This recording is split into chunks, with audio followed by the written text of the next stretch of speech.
चलो भाई शुरू करते हैं। Textbook mock number 4।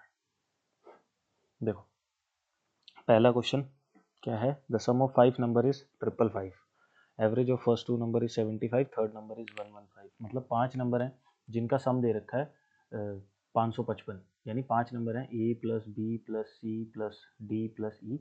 इनका सम जो है मेरे को 555 दे रखा है, जिसमें पहले दो नंबर का एवरेज यानी ए प्लस बी बाई 2 की वैल्यू जो कितनी दे रखी है 75। तो ए प्लस बी की वैल्यू कितनी आ गई मेरे पास यहाँ से 150। ठीक है, ए प्लस बी की वैल्यू 150 आ गई। उसके बाद बोल रहा है थर्ड नंबर इज 115। फिर बोल रहा है फोर्थ और फिफ्थ नंबर का जो एवरेज है वो निकाल के दो। पहले मैं फोर्थ और फिफ्थ का यहाँ से सम निकाल लूँगा। ठीक है, यहाँ से सम कितना आएगा मेरे पास ये कितना है 265। तो D plus E is equal to 555 minus 265। ठीक है, अब इसको सॉल्व कर देते हैं। कितना आया 0 9 2 290 आ गया। अब ये आया मेरे पास सम एवरेज कैसे निकलता है। Average is equal to sum upon total number जितने भी है। तो सम कितना है 290, टोटल नंबर कितने हैं 2। तो कितना है मेरे पास 145। तो एवरेज क्या आया मेरे पास इन लास्ट दो नंबर का 145। चलिए आगे।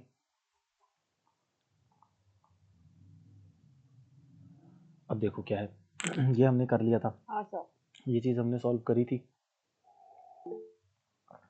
क्या है 20 litre of mixture contain alcohol and water in ratio 2:3। मतलब जो अल्कोहल है और जो वाटर है उनका जो रेशो दे रखा है वो दे रखा है मेरे को 2:3। ठीक है, आगे क्या बोल रहा है 4 litre of water is mixed in it. अब ये वो बोल रहा है कि 4 लीटर ऑफ वाटर जो है वो मिक्स करा। मतलब मुझे एग्जैक्ट क्वांटिटी दे दी उसने 4 लीटर। तो मैं रेशो में तो 4 लीटर ऐड कर नहीं सकता क्योंकि वो तो अलग चीज़ है। ठीक है, यहाँ तो टोटल मिक्सचर 5 ही है और इधर टोटल मिक्सचर 20 लीटर दे रखा है, तो रेशो में तो ऐड कर नहीं पाऊंगा मैं। ठीक है, तो यहाँ पे क्या करते हैं हम, सबसे पहले ये कितना है पानी कितना है और वो कितना उसकी वैल्यू निकाल लेते हैं। तो 3 2 5 है यहाँ पे वैल्यू। 5 की वैल्यू कितनी है 20। तो एक की वैल्यू कितनी आई 5 4 जा 20। तो यहाँ से इसकी वैल्यू कितनी आएगी 4 से मल्टीप्लाई कर दूंगा तो 4 2 जा 8 और इसकी वैल्यू कितनी आएगी 4 3 12। मतलब पानी जो है वो 12 लीटर है और जो अल्कोहल है वो कितनी है 8 लीटर अल्कोहल है उसके अंदर। अब ये बोल रहा है कि 4 लीटर पानी ऐड करा। मतलब 4 लीटर पानी ऐड करा मतलब अल्कोहल तो ऐड नहीं हुई तो 0। तो कितनी आई 8 और 16। 8 और 16 मतलब 1:2। पूछा क्या गया है percentage of alcohol in the new water. मतलब परसेंटेज किसकी अल्कोहल की। तो अल्कोहल की पूछिए तो अल्कोहल ऊपर आएगा 1 है मेरे पास, टोटल नीचे आएगा 3 है मेरे पास। और क्या कहते हैं 100 से मल्टीप्लाई परसेंटेज के लिए तो कितना आया ये 33 1/3%। Option number fourth 33.33। आगे चलते हैं।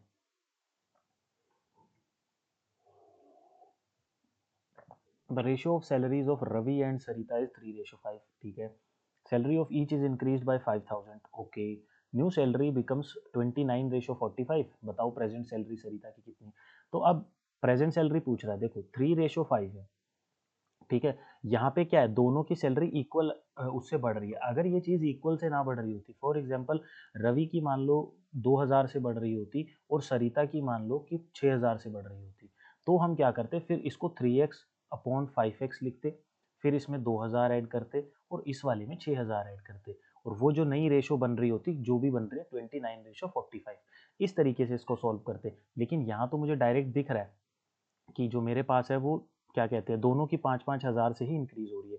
तो मैं देख लेता हूँ ये 3:5 जो है मेरी इनिशियल सैलरीज की रेशो थी, ये इंक्रीज होकर कितनी बन रही है 29/45। तो यहाँ कितने का इंक्रीज हो रहा है 26 का और यहाँ कितने का इंक्रीज हो रहा है मेरे पास 40 का। ये चीज़ दोनों सेम तो है नहीं, ये चीज़ सेम नहीं है तो ये वाला गैप चेक करो। ये वाला गैप मेरा कितने का है इन दोनों के बीच में 16 का। और ये कितने का है मेरे पास 2 का। 2 का गैप है ना। तो देखो जब भी ऊपर वाला गैप सेम करना होता है तो जो नीचे ये एक सेकेंड यहाँ बताता हूँ इसी चीज़ को।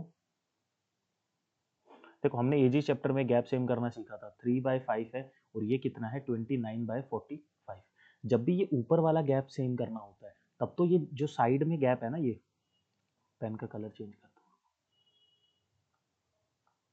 मतलब कहने का मतलब ये है कि अगर आप लोग ऊपर वाला गैप को सेम करना चाहते हैं तो ये जो साइड में A upon B C upon D वाला जो गैप है इन दोनों को सेम कर दो।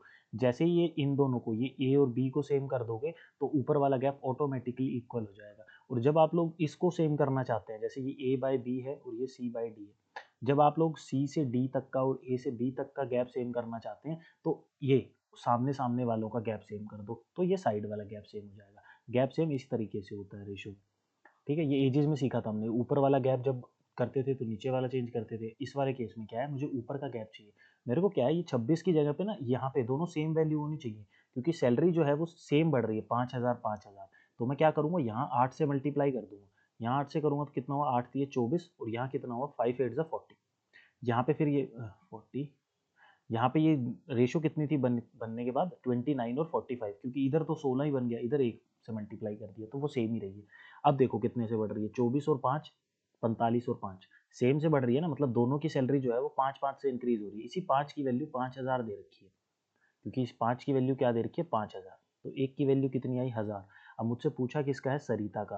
रवि टू सरिता था, मतलब रवि ऊपर वाला था और सरिता थी नीचे वाली। तो सरिता की वैल्यू क्या है 40, 40 की वैल्यू पूछी है, मतलब 40,000। ठीक है, आया समझ में। सर वैसे क्यों नहीं कर सकते, लाइक जैसे हम लोग कर सर। हम्म, बोलते रहो बोलते रहो। जैसे पहले करते थे वैसे क्यों नहीं कर सकते हैं? कर सकते हैं लाइक वैसे भी। जहाँ पे हम लोग वैल्यू लेते थे 3x प्लस जो का, वैसे भी कर सकते हैं, मैंने कब बोला वैसे नहीं कर वैसे सकते। भी कर सकते हैं ना, मतलब वो बेसिक हो गया ये ट्रिक।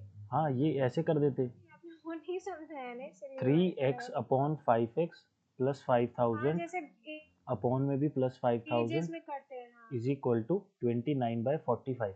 अब इसको सॉल्व कर लो, इसको सॉल्व करोगे तब भी आपकी जो x की वैल्यू आएगी उसको फिर 5x से मल्टीप्लाई कर देना, क्योंकि सरिता की सैलरी जो है वो 5x है। ठीक है, तो लास्ट में जो भी x की वैल्यू आएगी उसको 5 से मल्टीप्लाई कर देना, सरिता की सैलरी आ जाएगी। ठीक है। नहीं आपने वो समझाया नहीं था, आई थॉट कि वो नहीं करना, इसीलिए मैंने नहीं नहीं नहीं, ये तो मैं चीज़ इसलिए बता रहा था क्योंकि क्या है कि इस वाले जो ये जो हम कर रहे हैं ना, ये 29 को 5,000 से मल्टीप्लाई कर रहे हैं, उसके बाद क्या कहते हैं, इसको सॉल्व कर रहे हैं, तो कैलकुलेशन देख रहे हो आप थोड़ी सी क्या कहते हैं वो जा रही है, बड़ी जा रही है ना।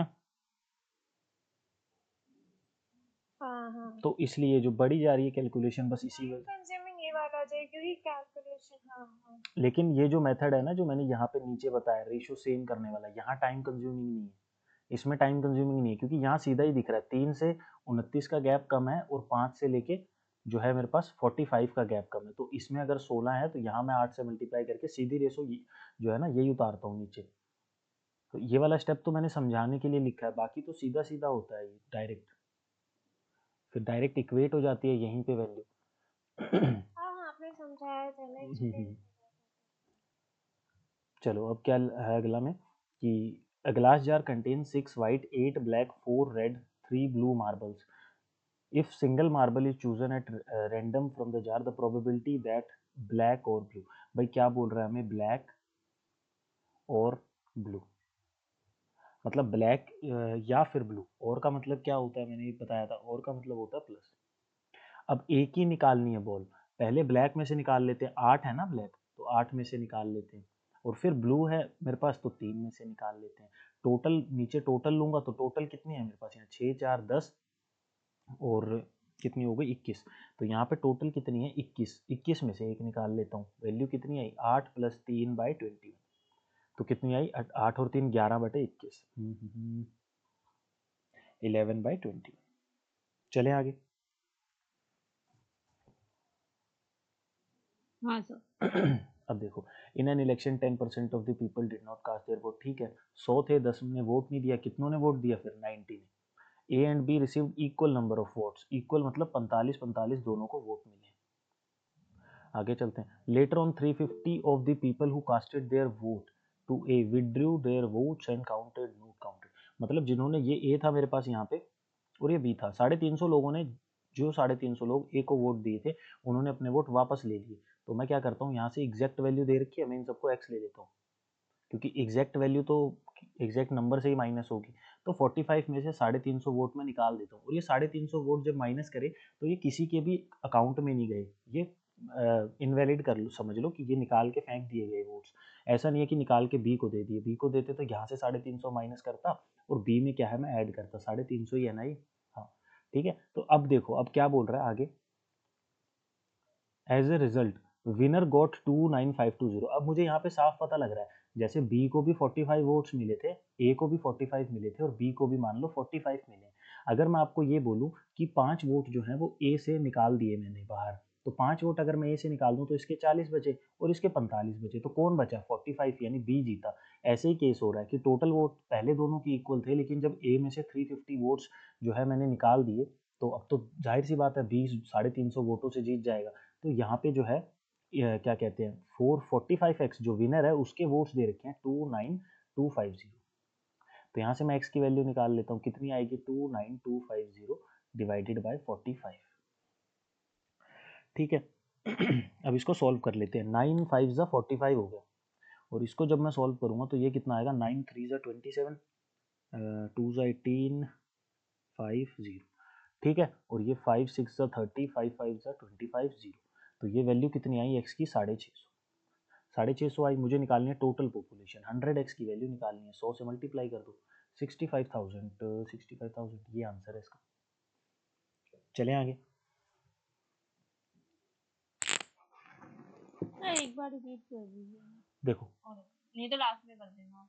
चलो ठीक है, याद रखना ये वाला। अब देखो अगला क्या बोल रहा है कि the width of path around a square field is 4.5 metre.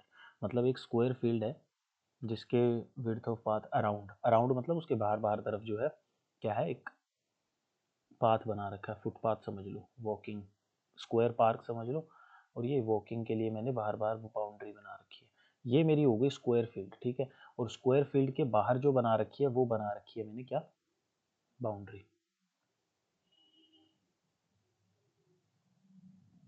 ठीक है, ये कुछ इस तरीके का है, समझ लो ये है मेरा,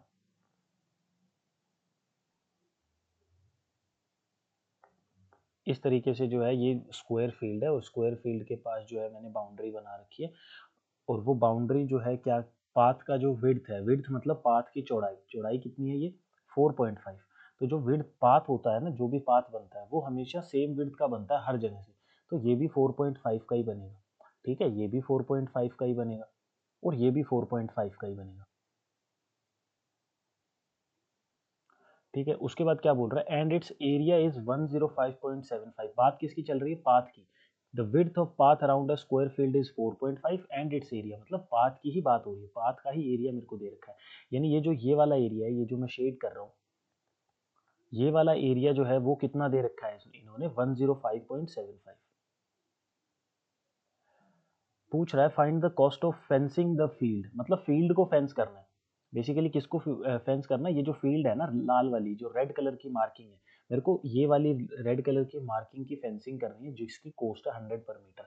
मतलब अगर मुझे इसकी फेंसिंग करनी है तो सबसे पहले मुझे इसका पेरीमीटर पता होना चाहिए, और पेरीमीटर पता होना चाहिए तो मेरे को इसकी साइड पता होनी चाहिए। साइड नहीं पता तो मैं ए मान लेता हूँ उसकी साइड, क्योंकि स्क्वायर फील्ड है, स्क्वायर फील्ड है तो इसकी साइड क्या होगी? ए होगी। तो स्क्वायर फील्ड है तो इसकी सारी साइड ही ए हो जाएगी। ठीक है, अब समझने की चीज़ है।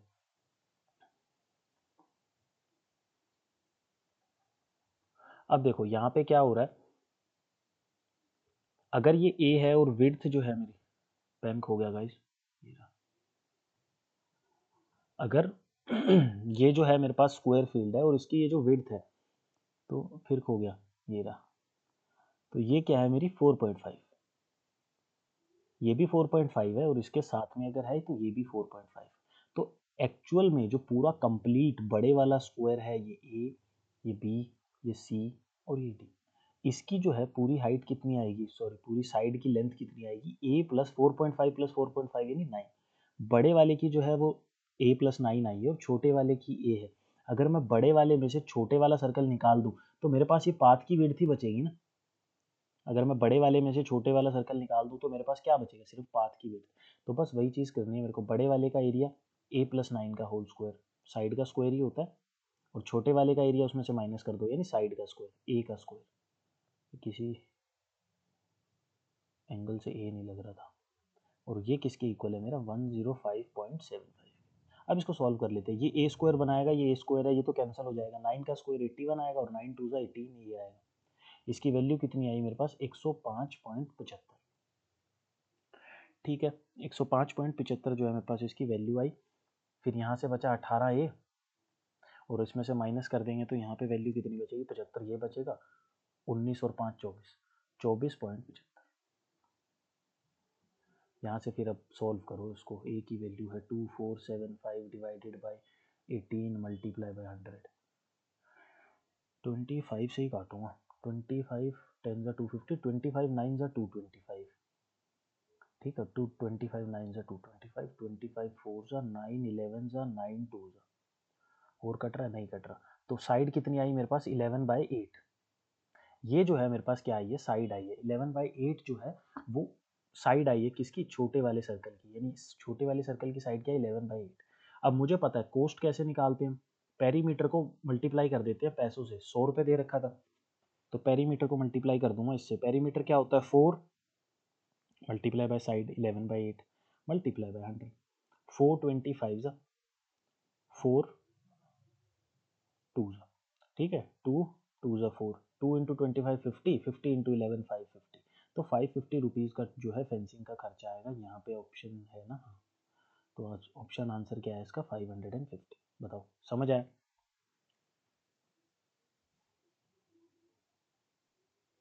सर एक और बारी प्लीज। देखो क्या है, यहाँ पे ये जो चीज़ दे रखी है मेरे को, ये स्क्वायर फील्ड है ना, और स्क्वायर फील्ड के अंदर ये मेरे पास एक छोटी स्क्वायर फील्ड है और इसके बाहर मैंने एक ऐसे फुटपाथ बना रखा है ये इस एरिया का।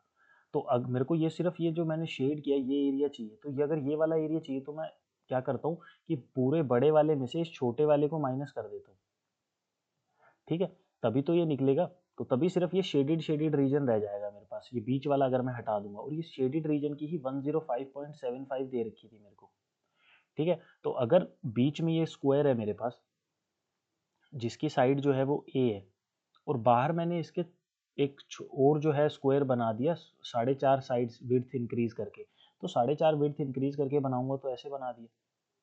तो ये बड़े वाले की कितनी हो जाएगी, ये इतना सा 4.5 है, फिर ए है, फिर 4.5 है, यानी 4.5 प्लस ए प्लस 4.5, तो कितना हो गया बड़े वाले की ए प्लस 9। बस अब बड़े वाले स्क्वायर स्क्वायर का एरिया का फॉर्मूला क्या होता है, साइड का स्क्वायर, यानी बड़े वाले का जो एरिया है उसमें से छोटे वाले का एरिया अगर मैं माइनस कर दूं तो मेरे पास किसका बचेगा एरिया, सिर्फ पाथ का, उस पाथ का एरिया बचेगा जो कि दे रखा था 105.75। अब अगर मैं इसको सॉल्व करता हूँ तो ये तो बनेगा ए स्क्वायर प्लस 81 प्लस 18 और ये बनेगा ए स्क्वायर, और इधर आएगा 105.75। ये ए स्क्वायर से ए स्क्वायर कैंसिल कर दो, 81 उधर माइनस होगा तो 19 और 5 24.75 बनेगा, और इधर बनेगा हमारे पास 18। ठीक है, यहाँ से ए की वैल्यू निकाली थी अभी हमने 11/8 आई थी। ये है छोटे वाले सर्कल, ये जो बीच में सर्कल है, सॉरी स्क्वायर है ये बीच में, इसकी वैल्यू आई 11/8। तो अब मेरे को इसी की तो फेंसिंग करनी है, इसकी फेंसिंग करनी है। फेंसिंग का फॉर्मूला पेरीमीटर मल्टीप्लाई बाय जो भी कोस्ट पर मीटर दे रखी है। तो पेरीमीटर कितना है, 4 इंटू साइड, साइड 11/8 और कॉस्ट कितनी दे रखी थी 100, 4 2 ज़ा 8, 2 50 ज़ा 100, 550 क्या हो जाएगा इसका आंसर, बताओ आया समझ।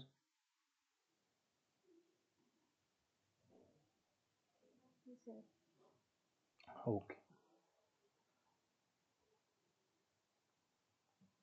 अब देखो ये तो भाई बोर्ड मास है, सिंपल सिंपल, पहले जो है हम ब्रैकेट सॉल्व कर लेते हैं। ब्रैकेट में यहाँ क्या लिखा हुआ है, -4/7 मल्टीप्लाई बाई 12, ठीक है। अगर ऐसे नंबर लिखा हुआ है 4/7 डिवाइडेड बाई 1/12, ठीक है, तो इसको लिखने का तरीका होता है 4/7 मल्टीप्लाई बाय किसी भी एक नंबर को सेम टू सेम रख लो, और दूसरे को, पहले वाले को सेम टू सेम रख लो, और दूसरे वाले को क्या है रिवर्स कर दो, यानी 12/1। कैसे आता है, क्योंकि 4/7 को जो है मुझे डिवाइड करना होता है 1/12 से, तो 4 12 से मल्टीप्लाई होगा और 7 1 से, तो रिवर्स कर दो बस इसको, 4 12 से और 7 1 से, ठीक है।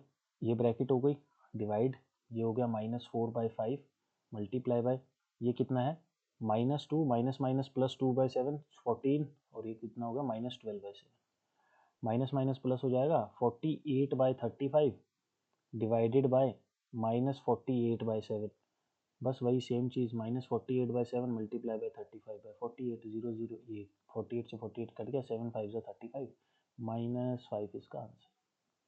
आगे चलते हैं। अब देखो क्या है, P sell Q an article to Q at a loss of 5%, फिर क्यू जो है वो आर को बेच देता है 20% पे। भाई सिंपल रेशियो निकाल दो इनकी, पी क्यू और आर है। पी क्यू को 5% के लॉस पे बेचता है, यानी 100 का सामान 95 पे बेचता है, और वहीं आर जो है वो सेम जो है वो कितने पे बेचता है, 20 के लॉस पे। तो क्यू जो है वो उसको 20 के लॉस पे बेचता है, यानी 80 रुपये में बेचता है। ठीक है, अब इसको सॉल्व कर देते हैं। इसको पहले तो काट देता हूँ मैं। ये कितना हो गया 19, ये कितना हो गया मेरे पास 20, ये कितना हो गया 5, ये कितना हो गया 4। तो बेसिकली ये वैल्यू कितनी आई है मेरे पास 20, 19, 5 और 4। यहाँ 19 आएगा और यहाँ कितना आएगा मेरे पास 5, 25। ये आ गया मेरे पास 100, 100 के बाद ये आ गया 19 5 ज़ा 95, और ये आ गया 19 4 ज़ा 76। किसकी बात कर रहा है, आर जो है उसने 2812 रुपये दिए, तो 76 रुपये की वैल्यू दे रखी है 2812, क्योंकि आर ने 76 दिए हैं। इसी 76 की वैल्यू 2812 है। एक की वैल्यू कितनी आएगी 2812 डिवाइडेड बाई 76। अब इसको थोड़ा सा सॉल्व कर लेते, कितना आएगा ये 38, 1406, 19 2 ज़ा 38, 19 7 ज़ा 133, 76, 19 4 ज़ा 74 बाई 9, नहीं 19 2 ज़ा 38, 74 बाई 2, ये आया 37। एक की वैल्यू आई है 37। मुझसे पूछा क्या है, कॉस्ट प्राइस पी ने कितना दिया, पी की कितनी है 100, 100 की वैल्यू पूछी है 3700, पी ने दिया था, कहाँ गया, ये रहा 3700। आए समझ, ये वाले तो हो गया होगा क्वेश्चन। आगे चलते हैं। प्योर मिल्क कॉस्ट ₹16 पर लीटर, मिल्क जो है वो 16 रुपये लीटर है, ठीक है। After adding water the milkman sell the mixture at 15 rupees, मतलब पानी मिलाने के बाद उसको 15 रुपये पर लीटर में बेचता है, और उसको प्रॉफिट होता है कितने का 25% का, यानी 15 पर लीटर में बेचता है। ये एसपी दे रखी है, लेकिन मैंने क्या बोला था, अगर ये कॉस्ट प्राइस है और पानी भी कॉस्ट प्राइस ही होती है, जीरो होती है, पानी की कोई पैसे तो होते नहीं है, तो जीरो कॉस्ट प्राइस है, तो यहाँ भी क्या आएगी फिर कॉस्ट प्राइस, ठीक है। और ये फिर देगा मुझे लीटर, क्वांटिटी देगा, क्वांटिटी का रेशियो देगा, किस क्वांटिटी में मिलाया है पानी, क्योंकि होता क्या है, ये क्या दे रखा है मेरे को रुपीज पर लीटर, तो अगर रुपीज कर रहे हैं तो ये क्या देगा मुझे लीटर देगा, लीटर की रेफरेंस देगा, ठीक है। तो अब इसको सॉल्व कर लेते हैं। क्या है मेरे को, मिल्क, एक तो मेरे पास मिल्क है और एक मेरे पास क्या है वाटर है। मिल्क के हैं 16 रुपये, वाटर का कोई पैसा लगता नहीं, बीच में अब ये एसपी दे रखी है ना 15 रुपये, 25% का मतलब कितना होता है 1/4, तो 1/4 हो रखा है। यहाँ से एसपी की वैल्यू कितनी आई 5, 5 की वैल्यू कितनी है 15, एक की वैल्यू कितनी है 3, कॉस्ट प्राइस कितनी है 4, 4 की वैल्यू कितनी हो गई 12, यानी 12 रुपये में जो है उसको कॉस्ट पड़ जाती है। फिर पानी मिलाने के बाद वो 16 रुपये का दूध 12 का बन जाता है, फिर वो 15 में बेचेगा तो प्रॉफिट ही होगा। तो यहाँ कितना आया 12, यहाँ कितना आया 4, रेशो कितनी आई 3:1। मिल्क और मिल्क टू वाटर की रेशो आई है 3:1, पूछिए किसकी है, respective ratio milk with water, milk with water की पूछिए 3:1 इज द आंसर। अगर रेशो चेक कर लेना एक बार, यहाँ किसकी पूछी हुई है, अगर वाटर विद मिल्क पूछ लेता तो उसकी रेशो होती 1:3, ठीक है। तुम यहाँ जो चीज़ लिखोगे मिल्क टू वाटर, तुम्हारी रेशो भी मिल्क टू वाटर आएगी। बस एक बार चेक कर लेना कि यहाँ तुमसे पूछा क्या गया है, मिल्क टू वाटर पूछा है या वाटर टू मिल्क पूछा है। चलें आगे, क्योंकि ये चीज़ तो सभी को आती है, देखो ये वाली चीज़ है ना, इतना सॉल्व करना सबको आता है, लेकिन यहाँ जो रेशो आती है, बस फटाफट क्वेश्चन को टाइम बचाने के चक्कर में, करने के चक्कर में, और फटाफट 3:1 देख के 3:1 मार देते हैं। कहीं एक ऑप्शन जो होता है वो 1:3 भी होता है, और पूछी भी उन्होंने 1:3 होती है वाटर टू मिल्क, तो गलतियाँ वहाँ पे होती हैं, यहाँ पे किसी की गलती नहीं होती इधर। अब देखो क्या है, A car take 50 minute to cover a certain distance at a speed of 54, मतलब 54 की स्पीड से कुछ डिस्टेंस कवर करने में उसको लगता है। तो हम पहले ये निकाल लेते हैं उसने डिस्टेंस कितना कवर किया। 54 की स्पीड से जा रही है 50 मिनट, आर में मैंने चेंज करा 60 आ गया, 0 0 9 6 54, 9 5 45, यानी 50 मिनट में उसने 45 का डिस्टेंस जो है कवर किया था। अगर वो अपनी स्पीड जो है वो इंक्रीज कर दे 2/5 से, तो how long it take to cover 3/4 of the same distance, यानी distance upon speed is equal to time निकालना है, time is equal to distance upon speed. Distance कितना है मेरे को 45 का सिर्फ 3/4 कवर करना है, ठीक है। मैं डिवाइड किससे करूंगा, स्पीड से, स्पीड कितनी है मेरी 54, लेकिन इंक्रीज कर दी कितने से 25 से, 25 का मतलब 5/4, ठीक है। 54 का इंक्रीज कर रहा हूँ तो 125/100, तो कितना आया 5/4, यानी 54 का 5/4। तो लिख दी मैंने ये चीज़ वैल्यू, ये 4 से तो 4 कैंसिल ही हो गया यहाँ पे। ठीक है, अब कितना हो गया 45 multiply by 3 divided by 54 multiply by 5। ठीक है, 9 5 ज़ा 45, 9 6 ज़ा 54, 5 5 कैंसिल, 3 2, यानी 1/2 आर लगेंगे उसको, 1/2 आर बोल लो उसको, या फिर 30 मिनट बोल लो। आंसर क्या होगा इसका 30 मिनट। चलें आगे। In a particular type of alloy ratio of iron to carbon is 2:3, मतलब आयरन टू कार्बन की रेशो जो है वो 2:3 है। ठीक है, amount of carbon that should be added to 15 kg of this material, मतलब अमाउंट ऑफ कार्बन 15 kg का मटेरियल है, इसकी टोटल वैल्यू जो है वो 15 kg दे रखी है मेरे को। टू मेक द रेशो 1:1, मेरे को रेशो बनानी है 1। ठीक है, iron, amount of iron should be added, मैंने कार्बन में ऐड कर दिया था, amount of iron should be added, तो आयरन में ऐड करना है। अब देखो तीन, ये इसमें तो कुछ ऐड नहीं हुआ, तो 3 का 3 ही होना चाहिए था, लेकिन यहाँ तो 1 है, तो मैं इसको बैलेंस करने के लिए 3 से मल्टीप्लाई कर दूंगा, कितना आया 3 और 3। अब देखो कितना ऐड हो रहा है, कितना ऐड हो रहा है 1, 3 2 5 की वैल्यू है 15, 1 की वैल्यू कितनी है 3, मुझे भी 1 की वैल्यू निकालनी थी, तो 1 की वैल्यू कितनी है 3 3 3 3, मतलब 3 किलो आयरन ऐड करना है 1:1 बनाने के लिए। आया समझ?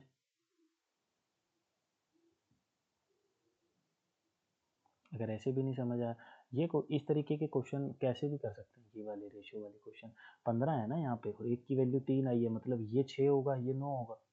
ठीक है, अब मुझे सिर्फ अमाउंट ऑफ आयरन ऐड करना है, रेशो 1:1 बनानी है, मतलब आयरन और कॉपर को सेम क्वांटिटी में लाना है। अगर आयरन और कॉपर को सेम क्वांटिटी में लाना है तो कॉपर बड़ा है, मतलब आयरन में कुछ मिलाना पड़ेगा, तो 3 किलो आयरन मिला दो, दोनों 9 हो गए, हो गया सेम, तो 3 किलो ही आयरन ऐड हुई है, कैसे भी कर सकते हो। अब देखो अगला क्वेश्चन क्या है, the ratio of two number is 14:25, if the difference between them is 264, then the smaller number is. इन दोनों के बीच में डिफरेंस कितने का है, 14 और 25 के बीच में 11 का। 11 की वैल्यू 264 है ना, 4 2 6 मतलब 24, एक की वैल्यू 24, पूछे किसकी वैल्यू है 14, 24 मल्टीप्लाई बाय 40। ठीक है, 14 4 ज़ा 56, 28 और 5 33, 336 answer. A man travel equal distance from P to Q with 3 different speed. ठीक है, एक जो बंदा है वो कोई डिस्टेंस जाता है पी से क्यू तक, ये मेरे पास यहाँ पे पी है, ये मेरे पास यहाँ पे क्यू है। ठीक है, और 3 डिफरेंट स्पीड से जाता है, तो इसका मतलब 3 बार उसने वो स्पीड चेंज करी, तो 3 फेज में कवर कर रहा है, तो मतलब इक्वल डिस्टेंस, यानी ये भी इक्वल, ये भी इक्वल और ये भी इक्वल। पहला जा रहा है वो 10 की स्पीड से, दूसरा जा रहा है 12 की स्पीड से, और तीसरा जा रहा है 15 की स्पीड से, और उसको ये पूरा करने में लगे हैं टोटल 45 मिनट्स। बस अब क्या है, distance upon speed is equal to time. तो पहला जो है पार्ट उसने डिस्टेंस डिवाइडेड बाय स्पीड से करा, दूसरा पार्ट उसने डिस्टेंस डिवाइडेड बाय स्पीड, और तीसरा पार्ट उसने, तीसरे पार्ट में उसको कितना टाइम लगा होगा, distance divided by speed is equal to time, is equal to total time 45 minute. यहाँ भी तो सारे पार्ट्स का टाइम प्लस करूंगा तो टोटल ही आएगा, टोटल टाइम दे रखा है 45, ये कितना हो गया 15 3 और ये कितना हो गया 15 4। ठीक है, 60 से डिवाइड इसलिए करा क्योंकि वो मिनट दे रखी थी, मुझे आर में चाहिए, मैंने सब कुछ आर में ले रखा है ना। अब देखो इसका एलसीएम ले लो, 10 के टेबल में 6 बार आता है 60, 12 के टेबल में 5 बार आता है 60, और 15 के टेबल में 4 बार आता है 60। एलसीएम क्योंकि 60 आया ना, तीनों के टेबल में 60 ही कॉमन है। इधर कितना होगा 3/4, 4 15, 6 4 10 5 15, 15 एक्स की वैल्यू कितनी आई 45, एक्स की वैल्यू कितनी आई 3, एक्स की वैल्यू अगर 3 आई है तो मुझसे उसने पूछा क्या है, find the total distance, total distance निकालना है। बेसिकली मुझे 3x की वैल्यू निकालनी थी, 3x की वैल्यू कितनी आई 9, 3x की वैल्यू 9 आई है, ये रहा आंसर। आगे बढ़े।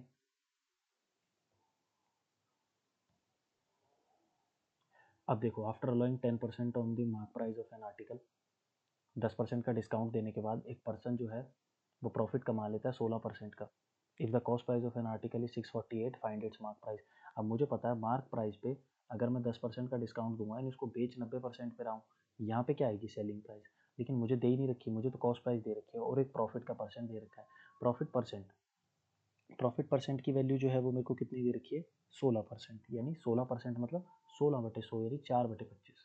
4 4 ज़ा 25, 4 4 ज़ा 16, 4 5 4 इंटू 2500। ठीक है, तो इसकी वैल्यू दे रखी है। अब कॉस्ट प्राइस की वैल्यू दे रखी है 648, मतलब इस 25 की वैल्यू दे रखी है मुझे कितनी 648। तो एक की वैल्यू कितनी हो गई 648 डिवाइडेड बाय 25, कट ही नहीं आंसर ही पॉइंट में। एस पी की वैल्यू कितनी हो जाएगी यहाँ से 29, 29 की वैल्यू, क्योंकि एस पी कितना हो गया 25 + 4 29, तो 29 की वैल्यू कितनी हो गई 648 डिवाइडेड बाय 25 मल्टीप्लाई बाय 29। ये यहाँ पे पुट कर दो बस, mark price into 90/100 is equal to 648 into 29 divided by 100, 100 नहीं हुई 25, 25 4। अब इसको सॉल्व कर लेते हैं भाई, ये होगा अब कैसे कैसे होगा। 9 के टेबल में 10 बार 90, 6 4 10 8 18, ये भी 9 से कटेगा, 9 7 ज़ा 9 2 ज़ा 72 आ गया। और कट रहा है और तो नहीं कट रहा, काटेंगे भी नहीं और छोड़ो। ये कितना हो गया मेरे पास 72 इंटू 29 इंटू 4 डिवाइडेड बाई 10। ठीक है, अब इसको मल्टीप्लाई कर लेते हैं बस, उसके बाद वो हो जाएगा 4 दूनी 8 7 चौके 28, 288 इंटू 29 डिवाइडेड बाई 10। अब इसको सॉल्व करते हैं भाई, 288 को 2 से करूँगा तो एक तो 0 ले जाएगा, 8 दूनी 16 17 और 5। ठीक है, और 9 से करूँगा तो 9 8 ज़ा 9 से कर रहा हूँ ना, 9 8 ज़ा 72 7, 9 8 ज़ा 72 9, 9 दूनी 18 और 25, ये वैल्यू आई है टोटल। अब इसको थोड़ा सा ऐड कर लेते हैं, ऐड खेल लेते हैं इसमें। 2 ये कितना हो गया 5, ये कितना हो गया 3, ये कितना हो गया 5 2 7 और 1 8, 853 नीचे 10 था, यहाँ पॉइंट लग जाएगा 835, 835.2, 835.2 आंसर आ गया। ये वाला जो है ये क्या है तुम लोग का आंसर। आगे चलते हैं, कैलकुलेटिव है paper. A sum of money was invested at a rate of 7.5% simple interest 4 साल के लिए। If the investment were for 5 year, जो इंटरेस्ट है वो 37.5 रुपये ज़्यादा मिल रहा है। देखो 4 साल के लिए इंटरेस्ट कितना है 7.5, लेकिन 5 साल के लिए जो इंटरेस्ट होगा वो भी तो 7.5 ही होगा। तो बेसिकली जो एक साल में वो पैसे कमाएगा वो कितने कमाएगा 7.5% ज़्यादा। ठीक है, क्योंकि यहाँ कितना इंटरेस्ट कमाएगा वो 4 into 7.5, simple interest is rate into time, और यहाँ कितना कमाएगा वो 5 इंटू 7.5। तो एक साल में वो कितना ज़्यादा कमा रहा है, इन दोनों को अगर मैं माइनस करूंगा तो 7.5 कॉमन आएगा, 5 - 4 एक ही तो बचेगा, तो 7.5 ही ज़्यादा कमा रहा है ना। तो देखो ये चीज़ डायरेक्ट ही समझने वाली चीज़ थी, इसमें ऐसा इतना भी बताना नहीं था, मतलब इतना भी वो नहीं लिखना होता पेपर में, सिर्फ इतना था कि 4 और 5 एक साल के बाद की बात कर रहा है, एक साल का सिंपल इंटरेस्ट रेट के बराबर ही होता है। तो 7.5 की वैल्यू जो है मेरे को 375 दे रखी है, एक की वैल्यू कितनी आएगी 375 डिवाइडेड बाय 7.5। मुझसे पूछा कितना है इनिशियल सम इन्वेस्टेड, इनिशियल सम इन्वेस्टेड का मतलब क्या होता है 100 की वैल्यू मुझसे पूछ ली थी, ये पूछी मुझसे 100 की वैल्यू, मैं इसका पॉइंट हटा के 10 ले जाता हूँ, ये कितना होगा 25 3 ये कितना होगा 25 4। ठीक है, और ये 3 से अगर मैं काटूंगा इसको तो कितना आया 125 इंटू 40, 125 को 4 से मल्टीप्लाई कर दो, कितना हो गया 400 100 500 5000, वैल्यू कितनी आई 5000। आया क्वेश्चन समझ।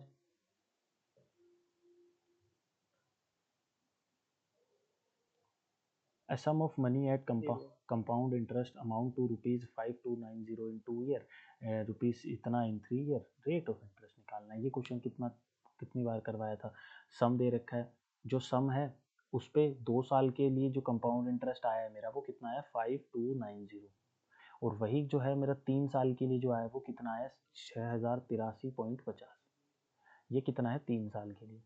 तो यहाँ से एक साल का ही गैप पड़ रहा है ना, इस एक साल में उसने कितना कमाया है, इसको माइनस कर दो, अगर इसको माइनस करेंगे तो जो वैल्यू है वो कितनी आएगी भाई। अच्छा क्वेश्चन है, 10 ये बचेगा और 700 यहाँ हो जाएगा, 710 और 83 793, 793.50, कितना है 793.50, यानी 793.5 रुपये जो है वो उसने कमाए। अब ये 793.5 पूछा क्या है, rate of interest, rate of interest पूछिए। तो 793.5 जो है वो किस पे कमा रहा है, ये चीज़ किस पे कमा रहा है, उस पे से प्रिंसिपल पे 5290 मल्टीप्लाई बाय 100। देखो ये चीज़ अगर तुम लोग भूल गए हो तो मैं तुम्हारे दोबारा रिमाइंड करवा देता हूँ कि जो मेरे पास रेट परसेंट होता था, हम उसको तोड़ के लिखते थे ना यहाँ पे रेट परसेंट को, कि रेट डिवाइडेड बाय 100। तो ये मेरा क्या होता था, नीचे वाला प्रिंसिपल, और इन दोनों का सम मेरा क्या होता था, अमाउंट। और हम प्रिंसिपल और अमाउंट का लिखते थे। अगर वो 3 साल के लिए है तो हम इनको क्यूब कर देते थे। ठीक है, तो बेसिकली यहाँ पे कितने साल का है ये प्रिंसिपल और अमाउंट। कंपाउंड इंटरेस्ट में जो पिछले साल का जो ये होता है, किस किस को याद है ये वाली बात जो मैंने एक बार क्लास में बताई थी, कि जो प्रिंसिपल होता है पिछले साल का, वो अमाउंट बनाता है रेट परसेंट पे। ठीक है, ये अमाउंट बन गई। अब इस पे सेम रेट ही लगेगी, रेट तो सेम ही रहेगी, लेकिन अगली साल के लिए ये अमाउंट प्रिंसिपल का काम करेगा और नई अमाउंट देगा। ठीक है, फिर अगली साल के लिए ये अमाउंट प्रिंसिपल का काम करेगा और सेम R% ही रेट रहेगी, लेकिन कुछ और अमाउंट देगा। क्यों? क्योंकि कंपाउंड इंटरेस्ट जो होता है, कंपाउंड इंटरेस्ट वो प्रिंसिपल पे भी लगता है और वो इंटरेस्ट पे भी लगता है। तो प्रिंसिपल और इंटरेस्ट मतलब अमाउंट, क्या चीज। वही भैया कि अमाउंट पे रेट लगता रहता हाँ, है। अमाउंट पे रेट लगता रहता है, उसको बोलते हैं कंपाउंड इंटरेस्ट, जो अमाउंट पे रेट लगता रहता है। क्योंकि अमाउंट होता है वो प्रिंसिपल प्लस इंटरेस्ट होता है, और कंपाउंड इंटरेस्ट दोनों पे लगता है, प्रिंसिपल पे भी और इंटरेस्ट पे भी। तो सीधी भाषा में दोनों को ऐड करके इंटरेस्ट एक साथ लगा दो तो सीधा निकल जाता है कितना इंटरेस्ट लगा।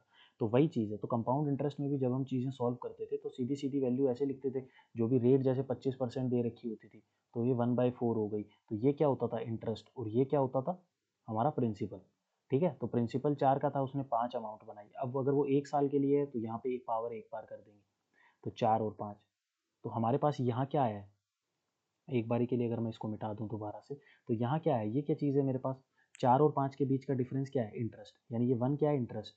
ठीक है, ये 1 क्या है मेरा, इंटरेस्ट। यहाँ क्या है, 1 इंटरेस्ट। नीचे क्या लिखता हूँ मैं, प्रिंसिपल। यहाँ लिखा है ना प्रिंसिपल, और इसको जब मैं 100 से मल्टीप्लाई करूंगा तो क्या देगा, 25% यानी रेट। तो हम बेसिकली, हमें ये चीज़ डाटा गिवन है और हम रिवर्स केस में जा रहे हैं इस बार। तो या तो तुम अब देखो, मेरे को 5290 और ये है कितना, 6083.50, इनकी तुम लोग रेशो भी तोड़ सकते थे कि मैं प्रिंसिपल और 6083.50, क्योंकि ये क्या है, 1 साल का ही गैप है, तो जाहिर सी बात है ये प्रिंसिपल होगा और ये अमाउंट होगा। एक ही साल का गैप तो है, प्रिंसिपल और अमाउंट का काम करेगा, ये पीछे वाला प्रिंसिपल बन जाएगा, अगली अमाउंट बन जाएगी। तो इसकी रेशो भी तुम तोड़ सकते थे, टाइम कंज्यूमिंग था, नंबर डायरेक्ट डायरेक्ट दे नहीं रखे थे, तो मैंने इसलिए रेशो नहीं तोड़ी। मैंने इन्हीं दोनों को मान लिया, इनके बीच का गैप निकाल लिया, ये इंटरेस्ट आ गया। इंटरेस्ट को प्रिंसिपल से डिवाइड कर देते थे 5290 से, और 100 से मल्टीप्लाई कर देते थे, क्या आ जाता था, रेट परसेंट। बस अब ये चीज़ सॉल्व करनी है, इसको जो है सॉल्व कर लेते हैं। ये जो है मेरा क्या दे रखा है, 7935 डिवाइडेड बाय कितना हो गया है, 5290, एक जीरो और ये कितना हो गया, 100। 100 से 100 कैंसिल, वैल्यू कितनी आई इसकी, 7935 डिवाइडेड बाय 529। 529, 529 23 का होता है यार, 23 का होता है। 23 के टेबल में तो क्यूब से कट जाए, स्क्वायर से कट जाएगा, इसमें और काट देते हैं। 23, 23 3 ज़ा 69, बचा कितना, 10, 3 उतरा 103, 23 4 ज़ा 92, 11 5, 23 5 ज़ा 115, 345। फिर काट देते हैं 23 से, अब तो कट जाएगा। फिर काटूंगा 23 से तो कितना आएगा, 23 1 ज़ा 23, 23 5 ज़ा 115। तो रेट कितनी आई, 15%। रेट कितनी आई है, देखो दोबारा जाएं एक बार, 15%। ये जो है ये तुम्हारा आंसर है। अब जिसको ये कॉन्सेप्ट याद नहीं है, ये वाला जो चीज़ है, तो वो तो फिर सीधा सीधा ही कर सकता था। यहाँ भी लिख रखा है क्या, वो जो है वो तो क्या है, सीधा सीधा कर सकता था इसको। कंपाउंड इंटरेस्ट का किसको फॉर्मूला याद है, कंपाउंड इंटरेस्ट का फॉर्मूला होता था amount is equal to principal 1+R/100 की पावर टी। तो यहाँ क्या है, पहले 2 साल की बात हो रही है, अमाउंट कितनी है, 5290, प्रिंसिपल पी है, पता नहीं है मेरे को, 1 प्लस रेट कितनी है निकालनी है, डिवाइडेड बाय 100 की पावर 2। और दूसरा क्या है मेरे पास, 6093 ना, 83, 6083.50। यहाँ पे प्रिंसिपल इसका भी नहीं पता मेरे को, और ये कितना है, पी 1+R/100 की पावर 3। ठीक है, यहाँ पे मैंने क्यों नहीं लिखा 5290, क्योंकि मैंने यहाँ पे टाइम पूरा 3 साल लिखा है, इसलिए मैंने प्रिंसिपल को पी लिखा है, 6390 वो 5290 नहीं लिखा। 5290 1 साल का प्रिंसिपल है, जो पिछले साल का प्रिंसिपल है, लेकिन यहाँ पे क्या है, मैंने पी जो ओरिजिनल सम है वही लिखा है, क्योंकि पावर जो है मैंने 3 लिखी है। अब दोनों को डिवाइड कर देते हैं, 6083.5 divided by 5290 is equal to P से पी कैंसिल हो जाएगा, और जो है ये पूरा क्या है, पावर स्क्वायर है, ये पूरा क्यूब है, तो एक ही पावर बचेगी सिर्फ 1/r/100। अब ये 1 इधर माइनस कर दो, 1 अगर तुम माइनस कर दोगे तो 6083 में से जब 5290 माइनस करोगे तो वैल्यू वही आने वाली है, कितनी, 793.5, और इधर कितनी आने वाली है 5290, और इधर कितनी आने वाली है r/100। इसका पॉइंट हटेगा तो यहाँ जीरो लगेगा, ये जीरो कैंसिल, वही 7935 डिवाइडेड बाई 529 है, आर की वैल्यू यहाँ से भी 15 ही आएगी, तो आर की वैल्यू कितनी हो गई 15%। बताओ समझ आया क्वेश्चन?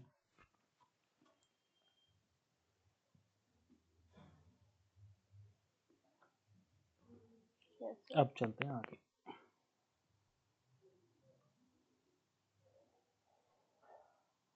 देखो ये इजी क्वेश्चन है, इसमें क्या है, 4 की पावर ए 4 की पावर ए प्लस 4, मतलब अगर ए की पावर m प्लस एन है तो वो कैसे आती है, जब ए की पावर m मल्टीप्लाई बाई ए की पावर n, ठीक है, इसी को तो लिखते हैं हम ए की पावर m प्लस एन। तो यहाँ क्या लिख रखा है इन्होंने 4 की पावर ए, और इधर क्या है 4 की पावर 4 माइनस 5 मल्टीप्लाई बाई 4 की पावर ए इंटू मल्टीप्लाई ये भी हो जाएगा 4 की पावर 2, डिवाइड कर रहे हैं हम किसको, 15 ए की पावर 4 सॉरी 4 की पावर ए, 15 मल्टीप्लाई बाय 4 की पावर ए माइनस 2 की पावर 2 मल्टीप्लाई बाय 4 की पावर ए।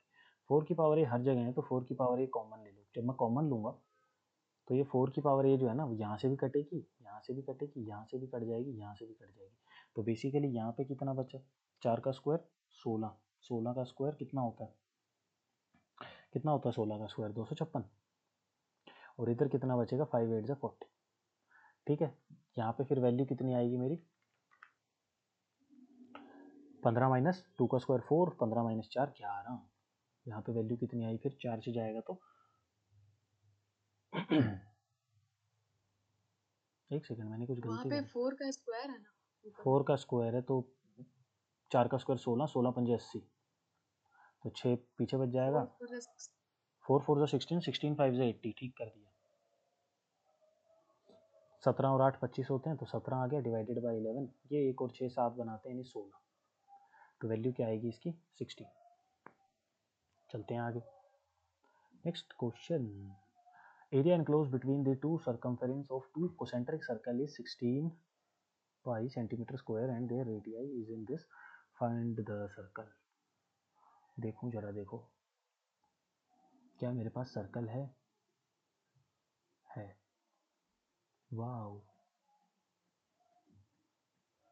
इनोवेटिव लर्निंग, ये देखो ये सर्कल है भाई, ठीक है। अब ये सर्कल है ना, इसी के अंदर वो क्या बात चल रही है कि ऐसे ये, अब दूसरा तो बनाना नहीं आता मेरे को, इसी से समझो, ये इसका सेंटर पॉइंट है, ठीक है, तो इसका सेंटर पॉइंट है, तो इसी से एक और सर्कल बनाया हुआ है। कोसेंट्रिक सर्कल का मतलब होता है दो सर्कल जिनका सेंटर जो है वो सेम है, एक ही सेंटर से बस कंपास ज़्यादा छोटी बड़ी खोल के और सर्कल बना दिया, उसको बोलते हैं कोसेंट्रिक सर्कल।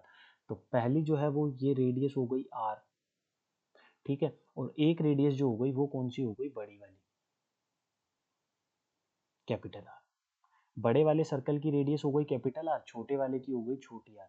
बात क्या कर रहा है, area enclosed between the two concentric circles, मतलब जो दो कोसेंट्रिक सर्कल हैं इनके बीच में जो एरिया इनक्लोज हो रहा है, इनके बीच में एरिया कौन सा इनक्लोज हो रहा है, पहला सर्कल ये, दूसरा ये, इन दोनों के बीच में यही तो एरिया इनक्लोज हो रहा है।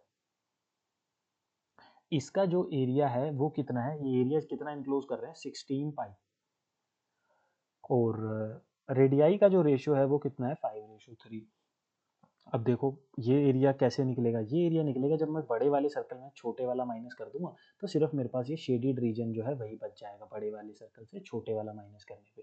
तो एरिया का फॉर्मूला पाई आर स्क्वायर, यानी बड़े वाले सर्कल में से छोटे वाला जब मैं माइनस कर दूंगा तो कितना आएगा 16 पाई। पाई कॉमन है तो तीनों में कट गया, तो यहाँ क्या बचा R square minus R square is equal to 16, और रेशो क्या दे रखा है दोनों रेडियस का 5:3, यानी capital R upon small R का क्या रेशो है 5:3, ठीक है। अब देखो यहाँ पे क्या है भाई, 5 का स्क्वायर 25, 3 का स्क्वायर 9, तो 25 माइनस 9 कितना हो गया 16, तो 16 की वैल्यू जो है वो 16 दे रखी है, यानी 1 की वैल्यू क्या आई 1, तो 5 की वैल्यू 5 और 3 की वैल्यू 3, यानी वही रेडियस रहेगा, 5 की 5 रहेगा और छोटे वाला 3 रहेगा। अगर 1 की वैल्यू कुछ और आती तो फिर 5 की वैल्यू निकालते हैं, लेकिन अभी तो 1 1 है तो वही चीज़ है। पूछा है area of the outer circle, मतलब ये बड़े वाला सर्कल है, उसका एरिया निकालो। बड़े वाले सर्कल का एरिया क्या था, pi r square, pi 22/7, sorry pi में ही है आंसर, तो पाई का पाई रहने देते हैं। कैपिटल आर की वैल्यू क्या है 5 यानी 25, तो आंसर कितना है 25 पाई, 25 पाई। छोटे वाले की पूछ लेता तो कितना आ जाता मेरे पास 3 का स्क्वायर यानी 9 पाई, छोटे वाले का, ये जो छोटे वाला है इसका कितना आ जाता 9 पाई। ठीक है, और अगर दोनों के पेरीमीटर पूछ लेता तो पेरीमीटर निकाल देते, दोनों की सर्कमफेरेंस, मतलब वही सर्कमफेरेंस पूछता तो सर्कमफेरेंस निकाल देते, सर्कमफेरेंस में डिफरेंस पूछ लेता तो दोनों की सर्कमफेरेंस निकाल के डिफरेंस निकाल देते। तो कुछ भी पूछे निकाल लेंगे। यहाँ पे तुम लोग ने ये, मैंने डायरेक्ट यहाँ पे 5 और 3 मान के वैल्यू कर ली, इसको तुम लोग ये भी मान सकते थे कि ये कितना है 5x और छोटे वाला कितना है 3x, तो 5x का स्क्वायर 25x स्क्वायर, छोटे वाले का 9x square is equal to 16। तो यहाँ वैल्यू कितनी आएगी 16x square is equal to 16, x square is equal to 1, x is equal to 1। तो एक्स की वैल्यू 1 आई तो बड़े वाला कितना आया 5 और छोटे वाला कितना है 3। रेशो उठा के भी आप करोगे तो 1:1 की वैल्यू 1 आई है, तो जो भी 1 की वैल्यू आएगी वैसे करके रेडियस आएगा। अगर दोनों को एक्स एक्स ले रहे हो तो एक्स की वैल्यू निकाल के मल्टीप्लाई करना पड़ेगा। तीसरा, तुम इसको इस तरीके से भी सोल्व कर सकते हो कि बड़े वाले आर की वैल्यू कितनी आई 5/3 स्मॉल आर, तो उसको फिर यहाँ पुट कर दो, R square minus R square is equal to 16 में। कैपिटल आर की value 525/9 R square minus R square is equal to 16, R square common ले लो, 25 माइनस 9 कितना हो गया 16/9 इज इक्वल टू 16, 16 से 16 cancel, R square is equal to 9, small R की value 3, small R की वैल्यू 3 तो कैपिटल आर की वैल्यू 5, तो वहाँ से भी वो वैल्यू सेम ही आएगी। तो पेपर में किसी भी तरीके घुमा लेना अपनी गाड़ी, सेम जगह ही पहुँचोगे, घबराना मत बस। अब देखो 3 metal rods of 77 centimetre, 110 centimetre और 121 सेंटीमीटर, हमने कल करा था, पूछेगा लॉन्गेस्ट ना, हाँ पार्ट लॉन्गेस्ट पॉसिबल और maximum number of pieces can be cut. अच्छा ठीक है, तो इसने पूछा क्या इस बार, यहाँ तक पूछता अगर ये तो हम HCF निकाल के छोड़ देते, लेकिन यहाँ तक का क्वेश्चन क्या है सिर्फ HCF का, तो सबसे पहले हम HCF ही निकाल देते हैं। 77 क्या होता है 7 इंटू 11, 110 क्या होता है 10 इंटू 11 और 121 क्या होता है 11 इंटू 11, तो कॉमन क्या है तीनों में सिर्फ 11, तो इसका HCF कितना है 11। अब वो पूछ रहा है maximum number of pieces that can be cut, कितने पीसेज इसमें से कट सकते हैं वो चीज़ निकालो, तो वो चीज़ निकाल देंगे। इन तीनों को सबको प्लस कर दो और उसको 11 से डिवाइड कर दो, जो आंसर आएगा वही तुम्हारे इतने पीसेज ही कटेंगे, या फिर अलग अलग निकाल दो, अलग अलग थोड़ा सा ईजी है। ये कितना हो गया देखो, पहले में 7 पीस कटेंगे डिवाइड करने पे 11 से, दूसरे में 10 पीस कटेंगे और तीसरे में कितने 11 पीस कटेंगे, तो ये कितने हो गए 28, तो टोटल कितने पीस कटेंगे 28 पीस, आंसर हो गया 28। आया समझ में।